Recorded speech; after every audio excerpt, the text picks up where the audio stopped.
Hi, I'm Mme Burkett, and today I'm going to read Fish in a Tree. I'm going to start right at the beginning, at the first chapter, and I'm going to read the whole book over time. You can access each chapter. There's a video for each chapter. You can follow along with me and listen to as many chapters at once as you want. So it's called Fish in a Tree by Linda Mullally Hunt. And by the way, she has a website for Fish in a Tree with activities and videos and stuff there too. So if you like the book as you listen to it, you should check that out. First chapter is called In Trouble Again. It's always there, like the ground underneath my feet. Well, Allie, are you going to write or aren't you? Mrs. Hall asks. If my teacher were mean, it would be easier. Come on, she says, I know you can do it. What if I told you that I was going to climb a tree using only my teeth? Would you say I could do it then? Oliver laughs, throwing himself on his desk like a fumbled football. Shay groans. Allie, why can't you just act normal for once? Near her, Albert, a bulky kid who's worn the same thing every day, a dark t-shirt that reads Flint, sits up straight, like he's waiting for a firecracker to go off. Mrs. Hall sighs. Come on now. I'm only asking for one page describing yourself. I can't think of anything worse than having to describe myself. I'd rather write about something more positive, like throwing up at your own birthday party. It's important, she says. It's so your new teacher can get to know you. I know that, and it's exactly why I don't want to do it. Teachers are like the machines that take quarters for bouncy balls. You know what you're going to get, yet you don't know, too. And, she says, all that doodling of yours, Allie, if you weren't drawing all the time, your work might be done. Please put it away.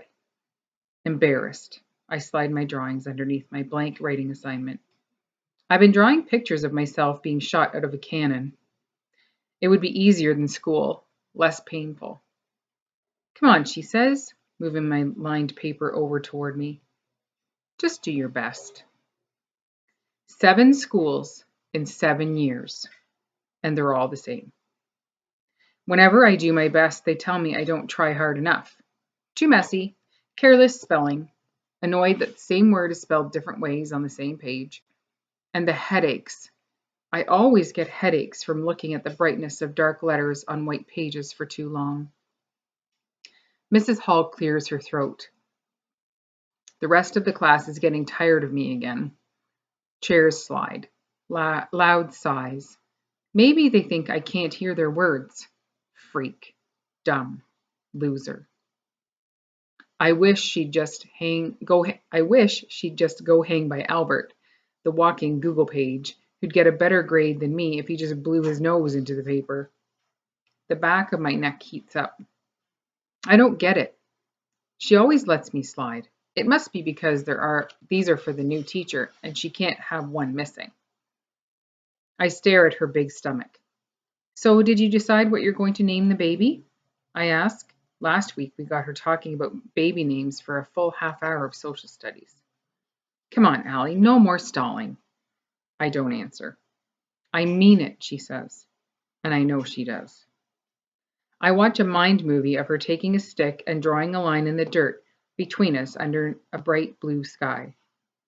She's dressed as a sheriff, and I'm wearing black and white prisoner stripes. My mind does this all the time.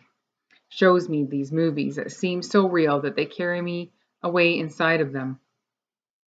They are a relief from my real life. I steal up inside, willing myself to do something I don't really want to do, to escape this teacher who's holding on and won't let go. I pick up my pencil, and her body relaxes, probably relieved that I've given in. But instead, knowing she loves clean desks and things just so, I grip my pencil with a hard fist and scribble all over my desk. Allie, she steps forward quick. Why would you do that? The circular scribbles are big on top and small on the bottom. It looks like a tornado, and I wonder if I meant to draw a picture of my insides. I look up I look back up at her. It was there when I sat down. The laughter starts, but they're not laughing because they think I'm funny. I can tell that you're upset, Allie, Mrs. Hall says, and I am not hiding that as well as I need to.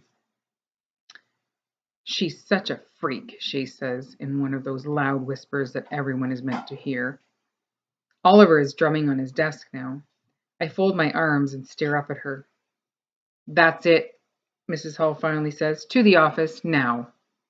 I wanted this, but now I am having second thoughts. Allie, huh? Everyone laughs again. She puts up her hand. Anyone else who makes a sound gives up their recess. The room is quiet. Allie, I said to the office. I can't go see our principal, Mrs. Silver, again. I go to the office so much I wonder when they'll hang up a banner that says, Welcome, Allie Nickerson. I'm sorry, I say, actually meaning it. I'll do it, I promise. She sighs. Okay, Allie, but if that pencil stops moving, you're going. She moves me to the reading table next to a Thanksgiving bulletin board about being grateful. Meanwhile, she sprays my desk with cleaner, glancing at me like she'd like to spray me with cleaner. Scrub off the dumb. I squint a bit, hoping the lights will hurt my head less. And then I try to hold my pencil the way I'm supposed to, instead of the weird way my hands want to. I write with one hand and shield my paper with the other. I know I better keep the pencil moving, so I write the word why over and over from the top of the page to the very bottom. 1, because I know how to spell it right, and 2, because I'm hoping someone will finally give me an answer.